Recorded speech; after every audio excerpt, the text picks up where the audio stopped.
Hey, SaaS fans. Ready for a deep dive into two of the hottest growth strategies in the SaaS world right now? Yeah, We're definitely. talking product-led growth and product-led sales, or PLG and PLS, as the cool kids call them. That's right. Are these just trendy buzzwords, or the keys to unlock massive growth for your SaaS business? Well, you know what's really exciting about both PLG and PLS? They both really recognize, the fact that the way people buy software has changed. Like customers today are way more savvy. Yeah, They want to be able to try before they buy and really experience the value of a product firsthand. And exactly. that's where this focus on the power of the product itself really comes in. Okay, so let's unpack these strategies. Okay. Let's start with PLG. For our listeners out there who are either building or marketing SaaS products, Right. how would you explain the essence of PLG? Imagine your product is like this powerful magnet that just attracts users, converts them into paying customers and keeps them engaged, all without needing a huge sales team, constantly pushing and selling. Right. That's PLG in a nutshell. Sounds like a dream, honestly. Yeah. Especially if you're a SaaS vendor trying to scale efficiently. Right. What are those core elements that make PLG so effective?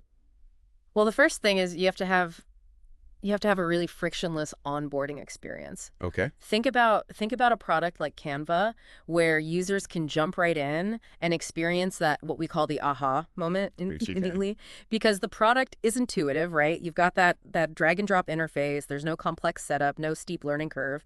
The product itself just, guides them seamlessly. It's so intuitive. It practically sells itself. Exactly, What exactly. else? What else is essential? Oh, freemium or trial models, absolutely essential. Right. So important to let users experience the value before they have to commit to purchasing. Uh-huh. Think about Calendly, for example. Yeah. The free version's powerful enough to hook you, but then when you need more features, you're more than happy to upgrade. It's like give them a taste and then offer the full feast. Exactly. Give them a taste, give them a taste. What's the third element?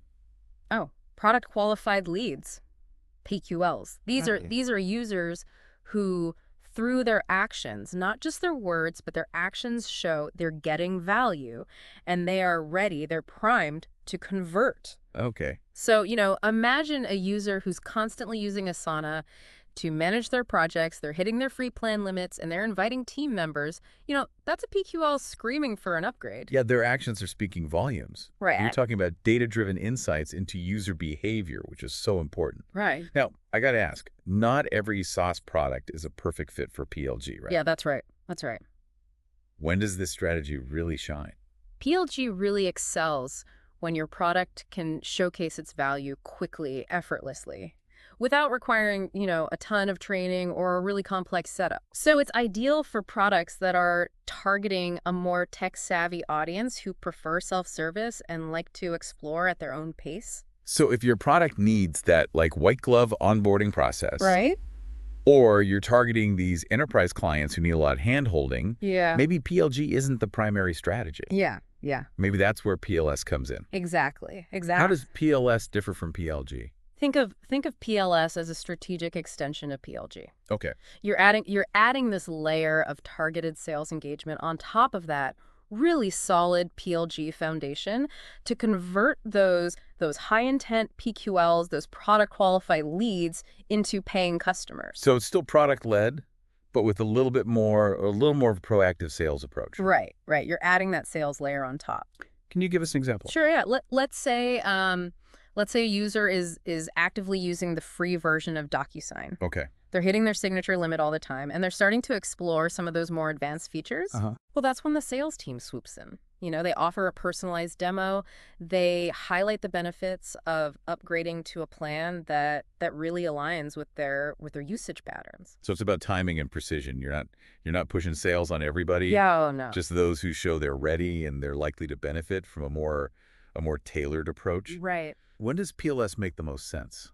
PLS really shines when you have a product with a higher degree of complexity. It's something that might require a little bit more guidance for users to really unlock its full potential. Okay. It's also incredibly effective when you're targeting enterprise customers who often need that personalized touch, customized solutions, and really dedicated support. All right, I think we've laid a solid foundation for understanding PLG and PLS. Let's put them head to head. Okay. What are the key distinctions between these two strategies? At their core, PLG is really all about self-service, right? User-driven adoption. The product is the star, right? Hmm. And users are empowered to explore, learn, and adopt at their own pace, whereas PLS, it's still product-led, but it focuses on sales-assisted conversion. So the sales team comes in after users have already engaged with the product and shown, a certain level of intent. So it's a difference in focus and timing. How does the customer journey differ with each approach?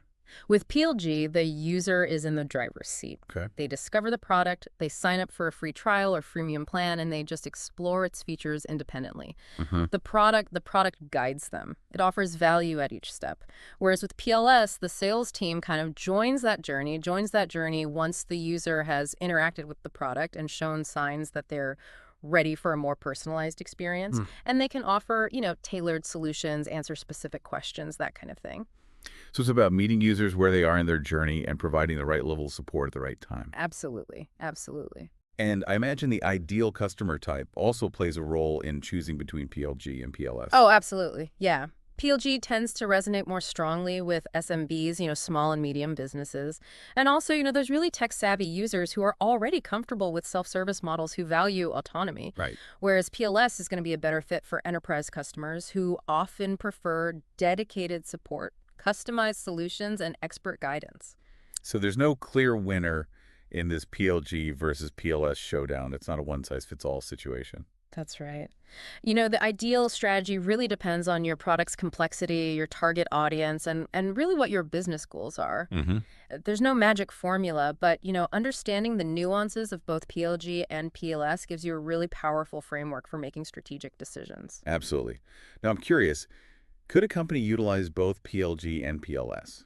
Is a hybrid approach possible? I have a feeling this could be a game changer for SaaS businesses looking to really maximize their growth potential. You're thinking like a true SaaS innovator. Not only is a hybrid approach possible, but it's often the secret sauce for achieving that explosive growth. All right, tell me more.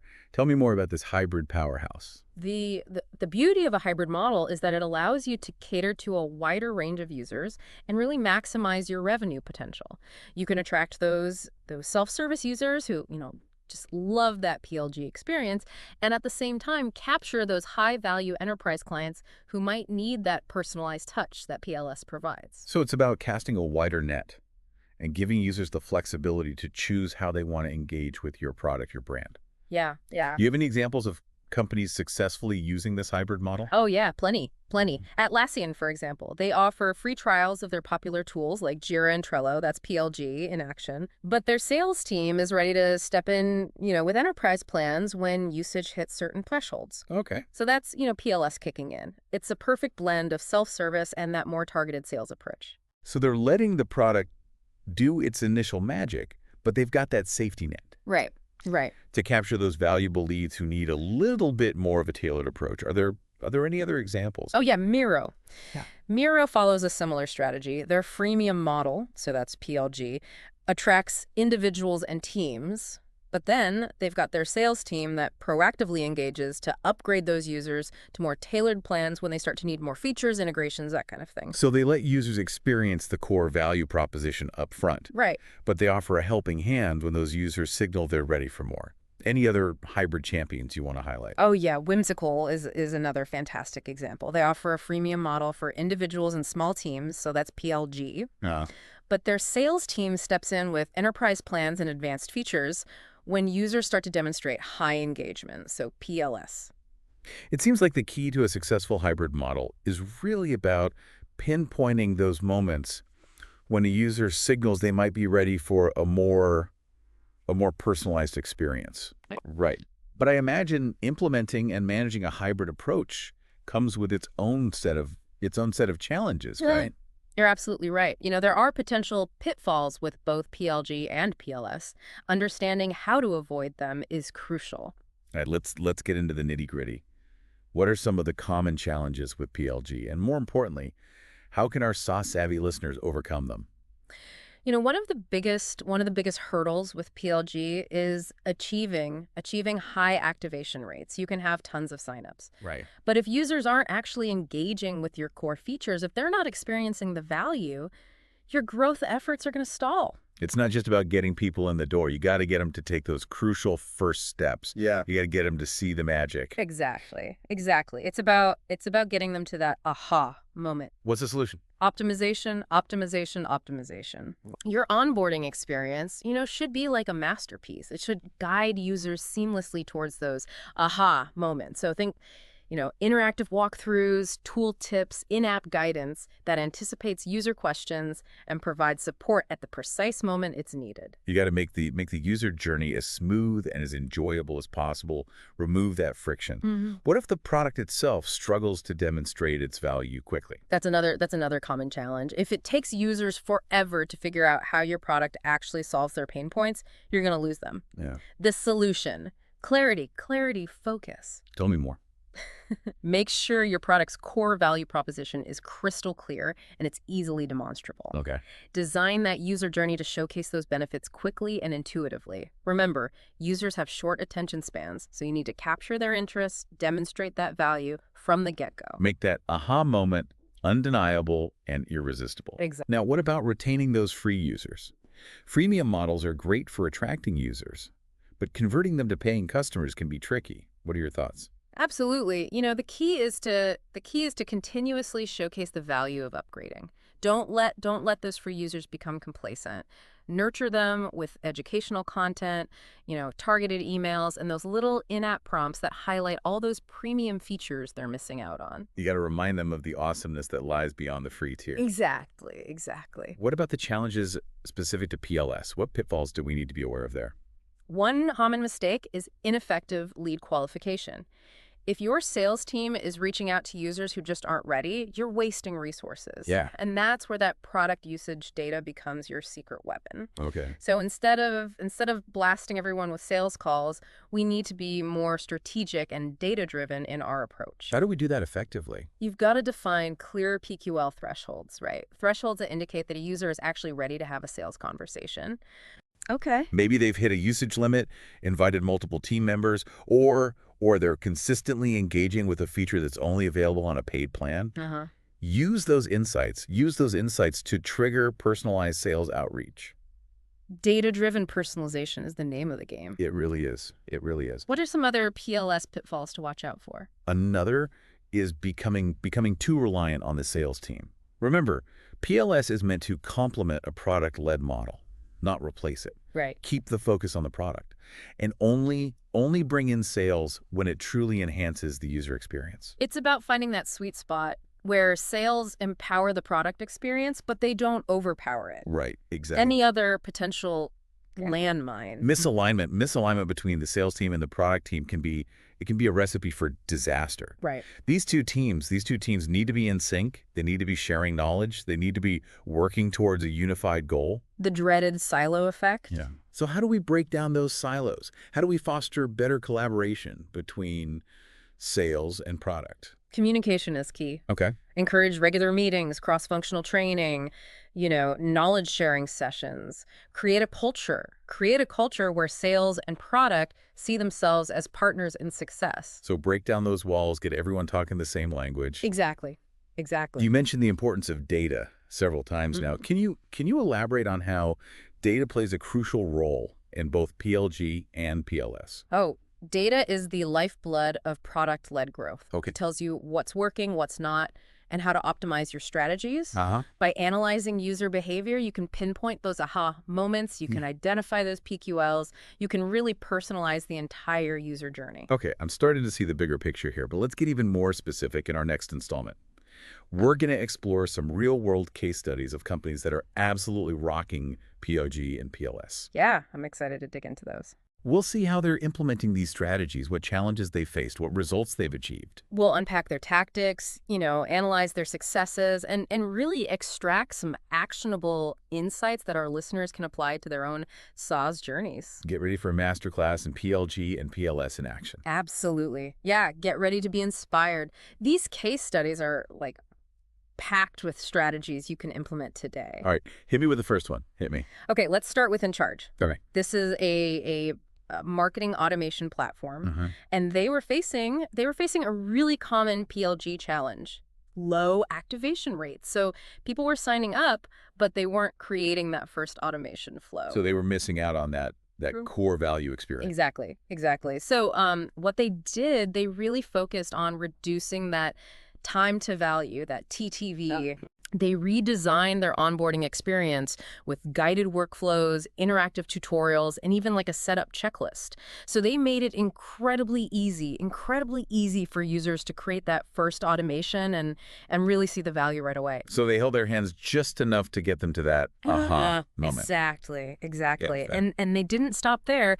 They also incorporated these personalized onboarding emails Okay. with targeted tips based on, each user's specific use case. So they added that layer of personalization, making it even more relevant. Yeah. What impact did this have? They saw a 30% increase in activation rates. Wow. So users were getting to that aha moment faster, and that led to higher engagement and a greater likelihood of upgrading. That's a testament to the power of a well-crafted onboarding experience. It really is. What's our next case study? All right, let's talk about Paperform. Okay. This is a user-friendly form-building platform, and their challenge was converting those free trial users into paying customers, Okay. particularly, those larger teams who needed more features. Uh-huh. The classic freemium conversion challenge. It is.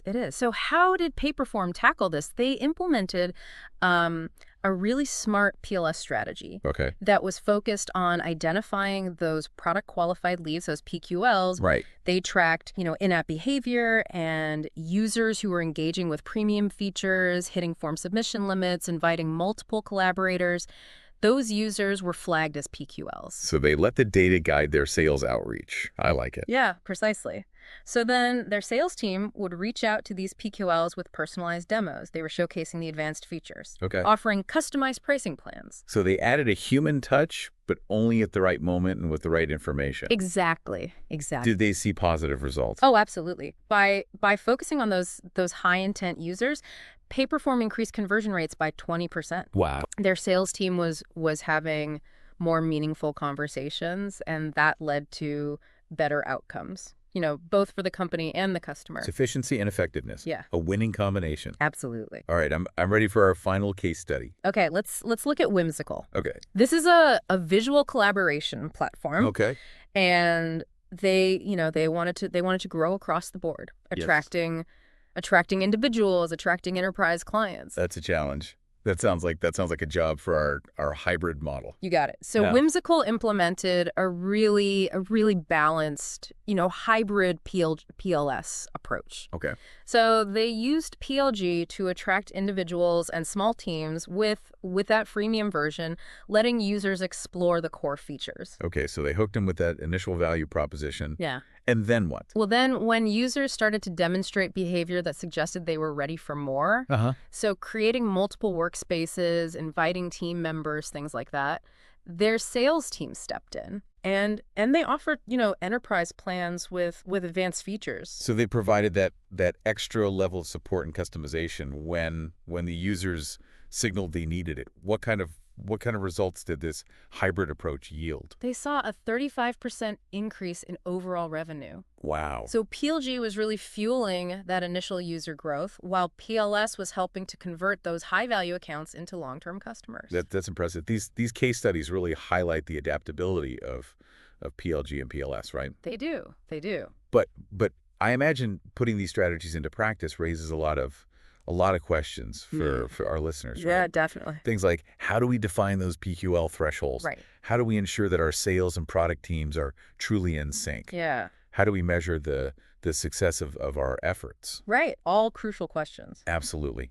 And that's exactly what we're going to tackle in our final installment. Yeah. We're going to equip you with the tactical knowledge to implement PLG and PLS like a pro. Yeah. Get ready to dive deep into metrics, tools, best practices for creating a user experience that drives sustainable growth. All right, SaaS Masterminds, we're back for the final act of our PLG and PLS deep dive. Yeah, we're ready to We're ready to equip you with the tactical know-how you need to really implement these strategies and start seeing those results. Let's jump right in. We talked about those PQL thresholds, those Right. key indicators. Yeah. How can SaaS businesses determine which user behaviors actually signal they're ready for a more personalized sales touch? It all comes down to, it all comes down to analyzing your product usage data and really pinpointing those actions, that strongly correlate with conversion. And it's not one size fits all. I mean, each SaaS product and each target market is going to have its own unique set of key indicators. Right. So data is our guide. But, what are some common PQL indicators that we should be on the lookout for? Look for actions that really show that a user is committed, that they're really engaging with the product. So are they consistently, engaging with those key features? Are they hitting usage limits? Are they inviting team members? Okay. These are all really strong So it's signals. not just about like login frequency. No. It's about the depth and nature of their engagement. Exactly. And also keep an eye out for behaviors that might suggest that a user is struggling or, they might need some guidance. So frequent support requests about, specific features or maybe they're abandoning certain workflows. Okay. These can also be really valuable triggers. So both the positive engagement and the potential roadblocks, those are Yeah. both valuable signals. Absolutely. So once we've identified these PQL indicators, what's the next step? This is where the sales and product alignment that we talked about becomes absolutely critical. Set up automated triggers in your system so that when a user hits a specific PQL threshold, the right sales rep is alerted and can reach out with a really personalized message. So we're talking about, automated data-driven sales outreach. Right. How do we ensure that those messages are actually relevant and not just, generic sales pitches? Equip your sales team with insights. Give them access to the product usage data. They Right. need to be able to see, what the user has been doing, which features they're using, where they might be getting stuck. This empowers them to have these really personalized and meaningful conversations. Data-driven personalization is the key. It really It's is. about adding value, not just pushing a sale. We've talked a lot about sales and product alignment. Why is this synergy so crucial, and how can SaaS companies actually make it happen? When sales and product are truly in sync, it's a game changer. Yeah. Because your sales team essentially becomes an extension of your product team. Mhm. They're advocating for user needs. They're providing invaluable feedback for product development. So it's a two-way street. Sales inform product empowers sales. Exactly. Exactly. And the key is open communication, collaboration. Right. Have regular meetings, cross-functional training, shared goals, shared metrics. Really create a culture. You create a culture where these teams see each other as partners, not separate entities. So break down those silos, get everybody on the same page. Now let's shift gears to measurement. How do we track the success of our PLG and PLS efforts? What metrics should we be laser focused on? Yeah, so for PLG, it's all about those metrics that reveal how effectively your product is driving acquisition, activation, and retention. Right. So think about your activation rate, your product stickiness, and your conversion rates, from free to paid. So we're essentially measuring how well our product is functioning as a growth engine. Exactly. And then for PLS, you want to track those metrics that really show the impact of your sales efforts on those high intent TQLs. So things like your PQL volume, your PQL quality, and your sales conversion rates. So we're evaluating that entire PQL journey from identification to conversion. This is a lot to manage. Are there any tools out there that can help SaaS businesses streamline their PLG and PLS operations? Oh, absolutely. There are fantastic tools available that can, streamline your processes, automate workflows, and give you really deep insights into user behavior. Okay, give us the rundown. What are some of your top recommendations? So for tracking product usage data and identifying those PQLs, tools like Amplitude, Mixpanel, Heap, these are game changers. They give you that granular visibility into user interactions, feature usage, drop-off points, and really the actions that ultimately lead to those conversions. So we can get really granular with our data analysis. Exactly. And then for automating those PQL triggered sales outreach sequences, HubSpot, Salesforce, Intercom, these are incredibly powerful powerful tools. They let you create these personalized email workflows, assign leads effectively, and really track the effectiveness of your communications. So we've got our data analysis tools and our sales automation tools. Anything else? Anything else we should add to our SaaS toolkit? Don't underestimate the importance of customer success platforms like Gainsight or Churn Zero. They can help you proactively identify users who might be at risk of churn, so you can intervene and keep them engaged. Yeah, customer retention is just as crucial as acquisition, especially in the in the subscription-based world of SaaS. It is. It really is. Any final words of wisdom for our SaaS trailblazers out there? You've given us so much already. If there's one key takeaway I wanna emphasize, it's this. Create a seamless and delightful user experience. Showcase the value of your product. Showcase the value of your product at every touch point. Make it intuitive, make it engaging, and make it irresistible. It all comes back to user centricity. It does. Whether you're embracing PLG, PLS, or that hybrid approach, the key to sustainable growth is creating a product and an experience that users genuinely love. You got it. So experiment, iterate, and never stop listening to your users. Yeah. They hold the keys to unlocking your SaaS success. That's a wrap on our PLG and PLS deep dive. A huge thank you to our expert for sharing their expertise, and to all of our listeners out there. Keep innovating, keep growing, and keep those user feedback loops flowing. Until next time, may your SaaS ventures be filled with growth and success.